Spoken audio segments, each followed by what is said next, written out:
My name is David Wilson. I'm a 2013 graduate of the University of Alabama Honors College and the College of Business. I really started to begin a formal mentor-mentee relationship with Katie when she was a senior in high school and she was coming to Alabama. Just before she even got on campus, she was already somebody who you knew would make a big splash on campus and in the greater Tuscaloosa community, as she had already been doing in Tuscaloosa growing up. When I was a senior and she was a freshman, I started an initiative that was a service learning program for high school students, at the time called Think Community, now called Create Alabama. And I knew that I needed someone younger than me to also be involved, and brought in Katie because I knew she would be the perfect person to be involved with the initiative, as anything that she's a part of, is better for her involvement, especially something that you want it to grow in the future. Obviously, Katie has continued, after her freshman year, has continued to be extremely successful sophomore, junior, senior year. None of her successes have surprised anyone who's known her for a long time, and it's been a huge privilege to get to be her mentor. And I fully expect for these successes that she's had in college to continue to build as she begins her post-graduate life.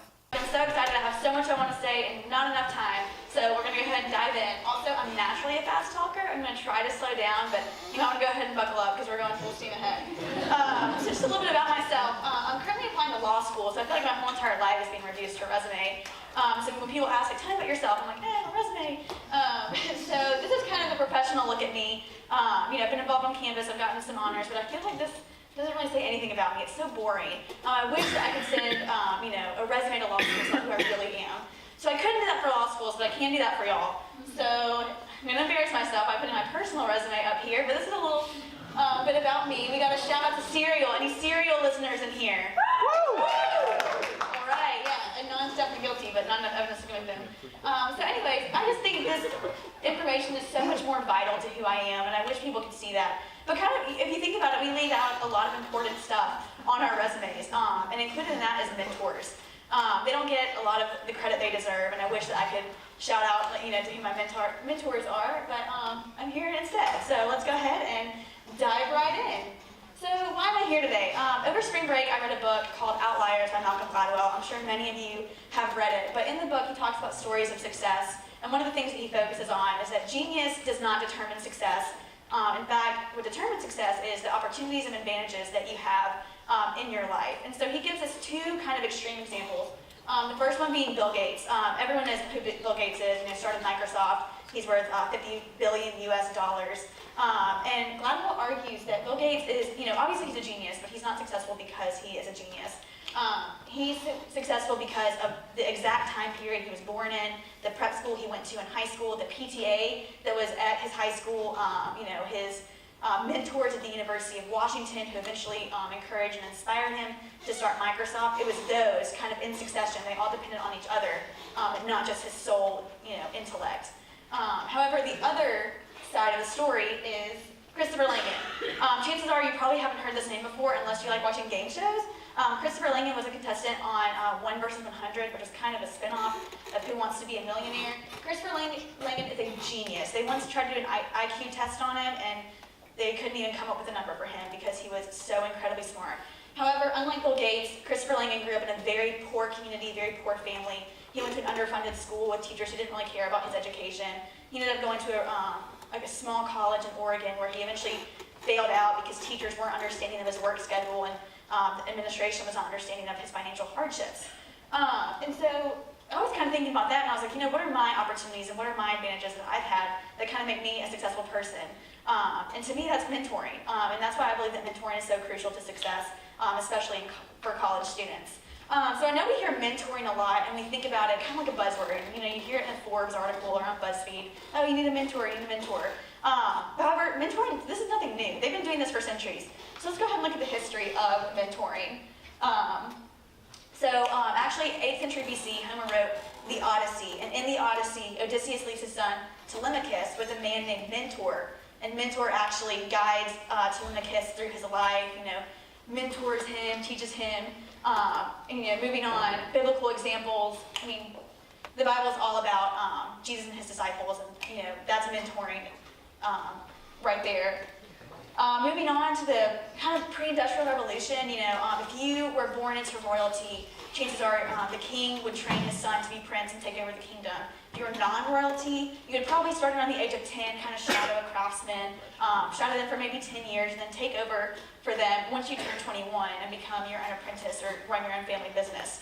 However, that kind of changed, after the Industrial Revolution, because when the Industrial Revolution came around, that's when, machines and factories started popping up. So you started losing this sense of one-on-one mentoring because now you were just working a machine and not working directly under someone.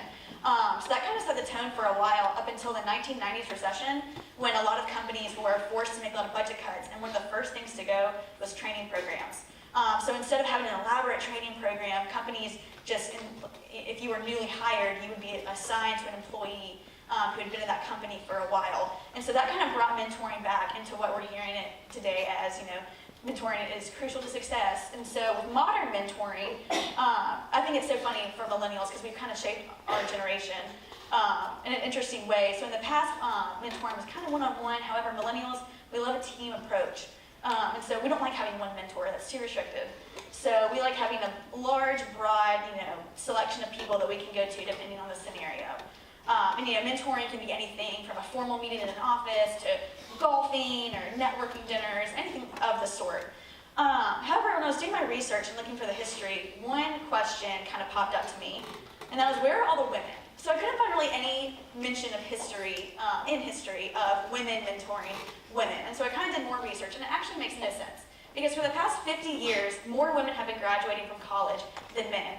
However, in 2013, only 5% of Fortune 500 CEOs were women. And of those Fortune 500 companies, only 17% of the board of directors were women.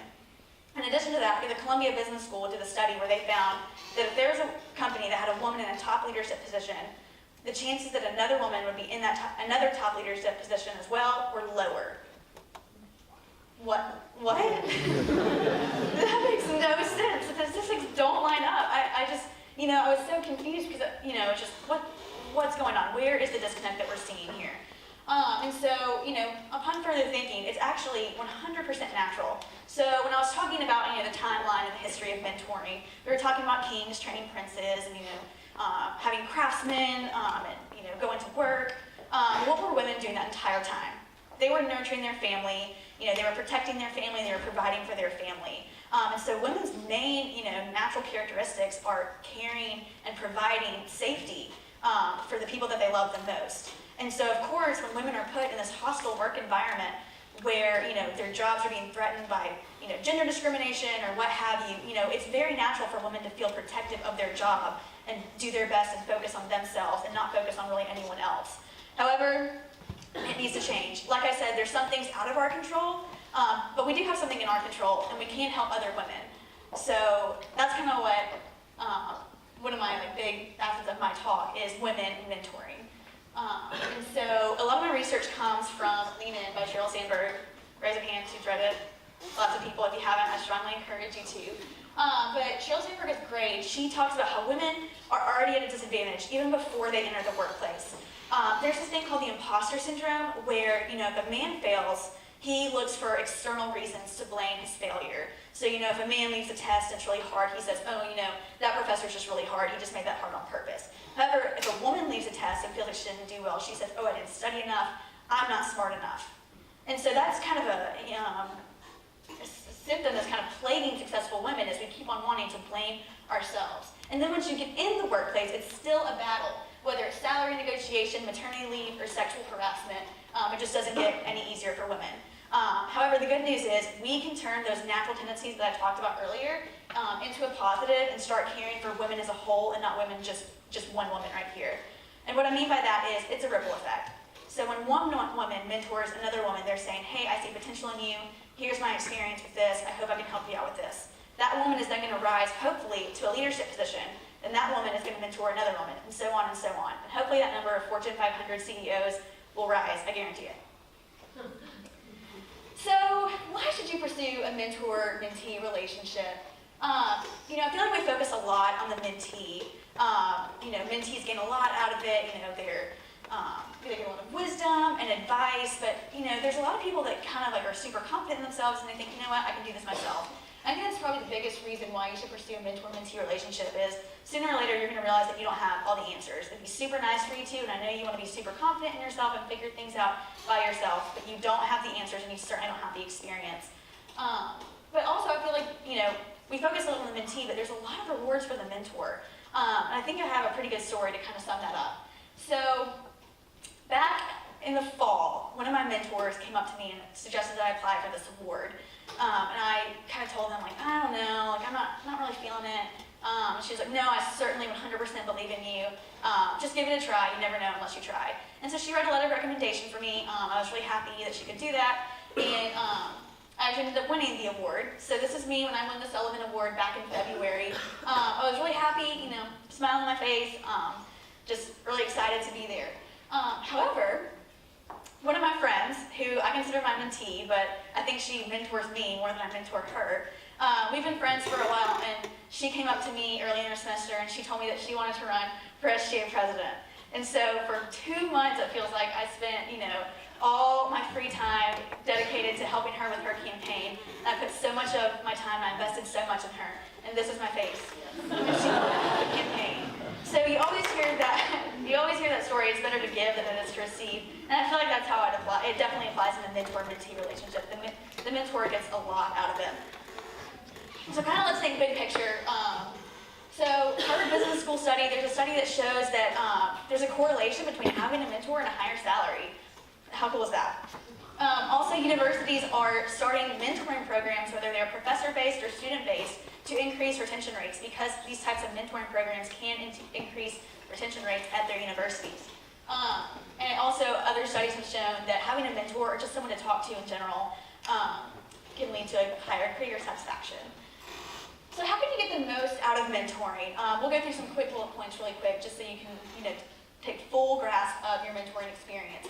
Be vulnerable. Don't be scared to share your fears and failures. It's really important that you and your mentor or mentee are on the same page, and one's not above the other. You're both on even ground.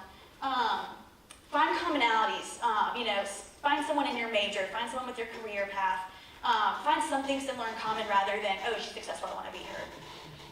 Big picture advice. It's so important that the mentee can make their own decisions. You don't want to tell them what to do. Instead, you want to provide them with the advice of, oh, well, this is what I learned. You still want to have the mentee have power to make their own decisions. And most importantly, spend time with them. And here's an example that I think is kind of a good picture of this. So I was president of my sorority, and when I was elected president, I was already really good friends with the personnel advisor. I'd call her after class, we'd go to dinner, I'd see her at church. We had a really steady relationship. And then crisis hit. My sorority was headlining national news. We were put on probation. It was a very tough time, but I guarantee you that time would have been more tough had we not already spent so much time together and learned so much from each other. And so spend time with your mentors. Don't just go to them when you need a letter of recommendation. Don't just go to them when you need advice. Spend some time with them.